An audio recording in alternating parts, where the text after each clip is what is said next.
एक ईमानदार किसान। एक गांव में एक गरीब किसान रहता था। वह बहुत ही ईमानदार और मेहनती आदमी था। वह अपने छोटे से खेत में काम करता और बहुत ही खुश रहता था। पूरे गांव में किसान की ईमानदारी के बहुत ही चर्चा थे। उसका एक दोस्त था जो उस गांव के राजा के सिपाही का काम करता था। वह किसान से उसके घर रोज मिलने जाता था। एक बार राजा ने अपने दरबार में एक ऐलान किया कि उसके बगीचे में काम करने वाला एक अच्छा सा कारीगर चाहिए, जो उसके बगीचे के पेड़ पौधों और फूलों का ध्यान रख सके। राजा एक यह ऐलान सुनकर किसान के दोस्त सिपाही ने सोचा कि यही मौका है कि किसान से मित्रता निभाने की मैं उसे यहाँ बगीचा में काम कर लगवा दूं। उसका वह मेरा साथ भी रहेगा एवं किसान का भला भी हो जाएगा। यह सोचकर उसने राजा से कहा कि महाराज, मैं आपके लिए एक ऐसे आदमी को लेकर आऊंगा जो यह काम अच्छे से कर लेगा। सभी राजा ने उस सिपाही को आदेश दिया कि जाओ, कल से ही बगीचे में काम करने के लिए कह दो। उसी वक्त वह सिपाही अपने दोस्त किसान के पास पहुंच गया और उसने किसान को बगीचे के काम की सारी बात बता दी और किसान ने भी काम करने के लिए खुशी खुशी हाँ कर दिया। अगले ही दिन अपने दोस्त के साथ राजमहल पहुंच गया। सिपाही उसे राजा के सामने लेकर गया और राजा ने उस किसान को बगीचे की पूरी देखभाल का काम सौंप दिया।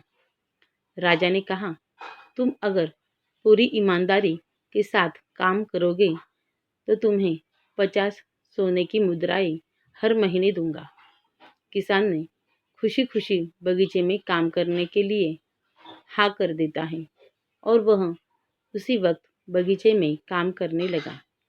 किसान बगीचे में बहुत दिल लगाकर काम करता था। कुछ दिन बीत गए।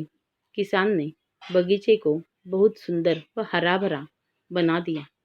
राजा को उसका काम बहुत पसंद आया।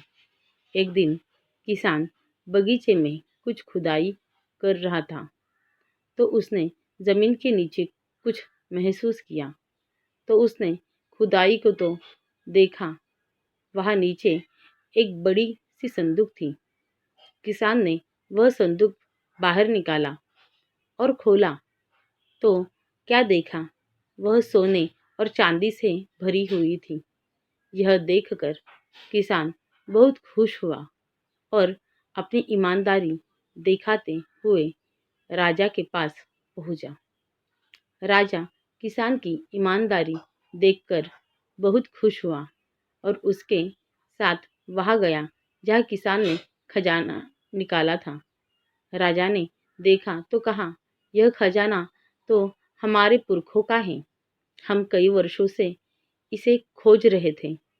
खजाना देखकर राजा बहुत ही खुश हो जाता है। राजा अगले दिन किसान को पूछता है, तुम्हें क्या इनाम चाहिए? किसान बोला, मालिक, मुझे कुछ नहीं चाहिए। मेरे पास जो भी है मैं उसी में खुश हूँ। राजा उसकी इतनी अच्छी बात सुनकर और खुश हो गया और उसने किसान को अपना मंत्री बनाने का फैसला किया। किसान ने राजा की बात मान ली और मंत्री बन गया। तो दोस्तों, हमें इस कहानी से शिक्षा मिलती है कि हमें ईमानदार रहना चाहिए। तो दोस्तों, आपको कहानी अच्छी लगी तो लाइक कीजिए और मेरे इस नए चैनल को सब्सक्राइब कीजिए। Thank you so much.